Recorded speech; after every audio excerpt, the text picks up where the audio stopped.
So you're already clued up on why learning a language is such a great idea. You've decided which language you want to learn, and you've scoured the internet for resources. You've got materials coming out of your ears. You are so ready to get started learning a new language. So, now what? Well, I'm extremely glad you asked, because that is the topic of today's video.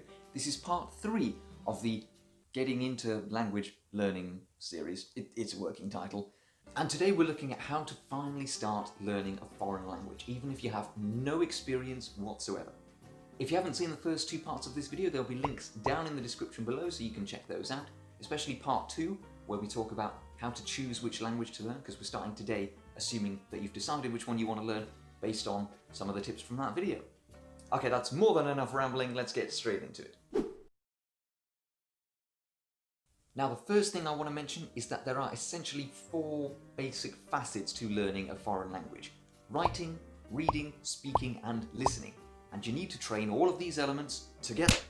You'll probably find as you develop that some of these come more naturally than others. I, for instance, find writing to be an awful lot easier than listening and understanding. I find I have to work really quite hard on that specific skill, but all of these skills complement each other, they overlap, and to truly learn a new language is to really get to grips with all 4 of these skills, so make sure you train them together. So step 1, obviously, you've got to lay the foundations in place, the very basics. First of all, if the language you're learning has a different writing system or different characters, then you've got to start there. Got to learn the characters, got to nail them down early on, and that only comes with practice. Write them out a bunch of times, get used to reading them, listening to how they sound. You really want to spend a lot of time on this at the start, because it's really going to slow your progress down if you don't. So, might be a bit dry, but it's very important that you start off with that, get it learned to a good level so that it doesn't hold you back later on.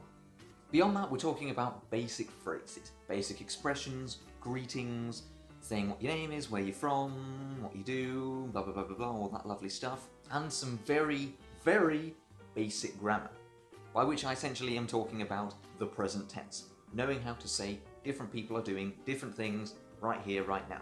Quick example for you in English, the verb to be. In the present tense, we don't say I be, you be, he be, we say I am, you are, he is. All different ways of saying be, but different depending on who it is who's doing the being. So if you're learning French, for example, you go, okay, so the verb to be in French is être, and then so I am would be je suis, he is il est, and so on and so forth. However, be warned, you don't want to get too tied up in grammar too early on. Especially if you're a first-time learner, there's going to be all sorts of different terminology being thrown at you from all different angles, and it could get a little bit overwhelming. So I would just not even go there yet. That can come later on, and it definitely should come later on, but for now, don't get lost before you've even started.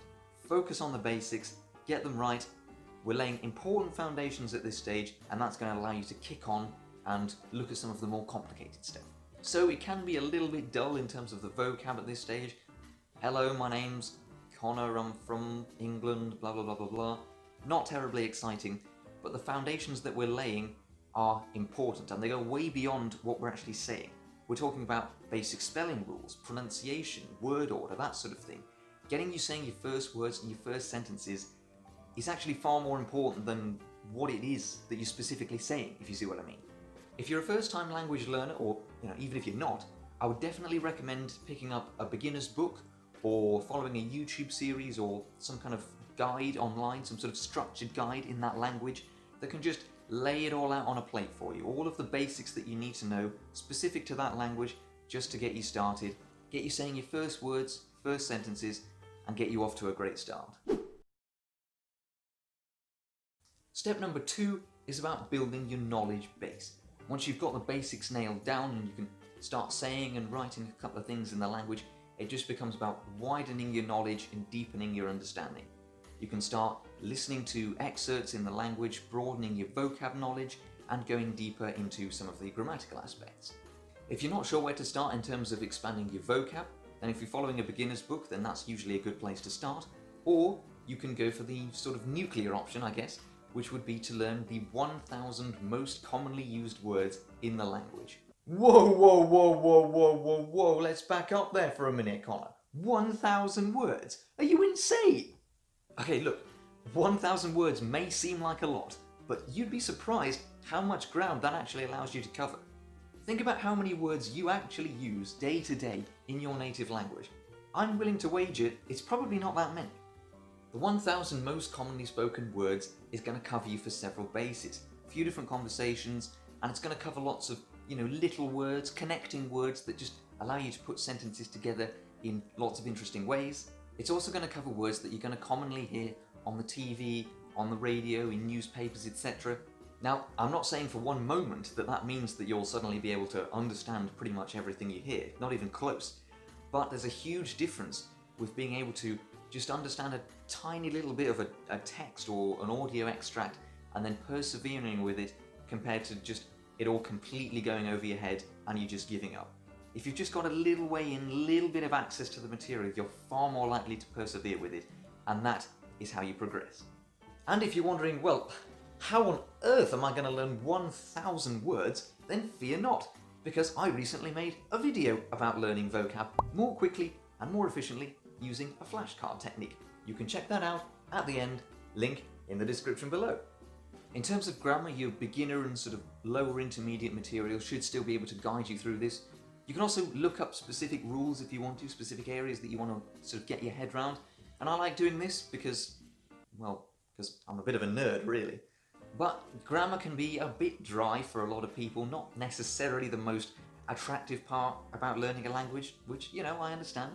So if studying the rules in a book really isn't lighting your fire, then you can also try sort of learning by discovery. So essentially you have, a text in front of you, for example, you're working your way through it, and you discover a sort of construction that you're not really familiar with.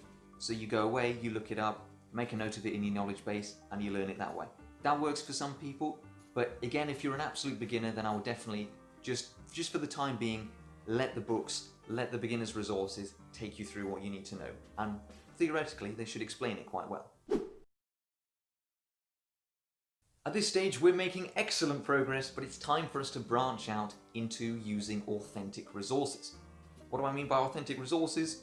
I'm essentially talking about any kind of cultural materials created by native speakers of the language, from the countries where that language is spoken, that are designed for learners of the language. So I'm talking about TV, books, films, radio, all that sort of stuff.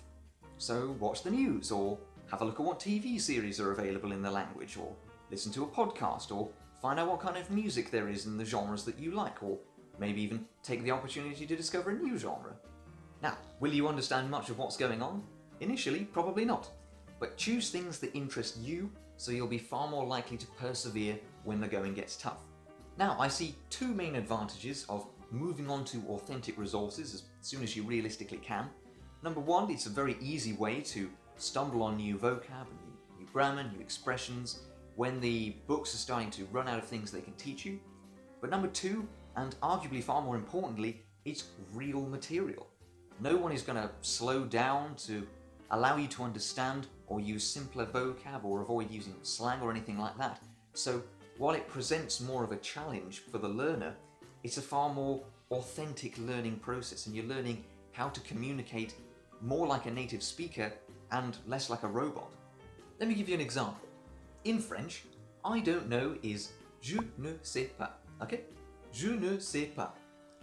That's what the book will probably tell you because, that's technically correct, and that's certainly how you would write it. But in terms of speaking, out of an estimated 67 million people living in France, the total number of people who say je ne sais pas in their day-to-day lives is 8. Okay, so possibly a slight exaggeration there, but seriously, most people day-to-day will just say je sais pas. Just like that, just je sais pas. It's all just sort of bunched together. And if you think about it, we do very much the same thing in English. Who do you know who says, I do not know? No one, right? It's either I don't know, or even just dunno. That's the kind of thing you're unlikely to learn in a textbook. Now obviously beginner's books are very important for laying the foundations. That's about the millionth time I've said laying foundations in this video. Whilst they are very important, you can outgrow them very quickly, and it's very important to move on to authentic resources as soon as you realistically can, so that you're getting the authentic learning experience. I would also recommend that you find a speaking partner who you can practice with. Ideally, someone who is a native speaker in the language that you're learning and who is also learning your language so that you can learn off each other. If you live in a big city, then there are often Facebook groups that you can find where international communities meet up and sort of chat informally in different languages, so that might be a good way of finding someone. Or you can use a website like italki or Tandem to find you someone, pair you up with someone. If you live in the middle of nowhere, then you're mainly going to be relying on online interactions, video calling, etc. But speaking practice is hugely important, and it's really important that you find a way of doing it and doing it at least semi-regularly. Alternatively, you can use a service like italki to pay for a speaking tutor, which has the advantage that it's just sort of a one-on-one interaction and it's all focused on you practicing and you're getting some useful feedback in the process. Obviously, you do have to pay for it, but if you can afford it, then it's definitely a worthwhile investment. So at this point, when you've moved, well beyond the basic skills, you're using authentic materials to build your understanding, you're having in-depth conversations with people in different languages, well, first of all, congratulations! Seriously, learning a language autonomously or semi-autonomously takes self-discipline, it takes motivation, and it takes perseverance. So, pat yourself on the back, you've done well for yourself. In terms of how to actually move forward from this point, the path is not quite so clear. And it's largely down to you, really. Use your knowledge and understanding of authentic materials to go further and go deeper. Keep learning more vocab, consolidate your knowledge of grammar. Basically, keep writing, keep reading, keep listening, keep speaking, keep exploring. One final point, and then I promise I'll shut up, and that is just start. Just go. Just do the thing. Start learning the language. If you've made it this far and it feels like a lot of information, then don't worry about anything other than what you need to know in this precise moment. So if you're a beginner, then focus on the basics, the early segment of the video. Basically, don't let me rambling on for however long this video ends up being put you off. Start now before your brain has any chance to think of reasons to put it off or even to put you off the idea altogether. Start with the basics and refer back to this video later if you need to. But just before you do go and start, I just want to very quickly say thank you so much for watching. If you've made it this far in the video, then you're a hero. I don't even really know how you're still awake. I'm barely still awake myself. If you liked the video, then the best way to tell me you liked the video is by liking the video. I mean, one of these. The thumbs up, down below the video. Just click on the thumbs up button. All the links to everything that I mentioned will be down in the description below, so you can check those out.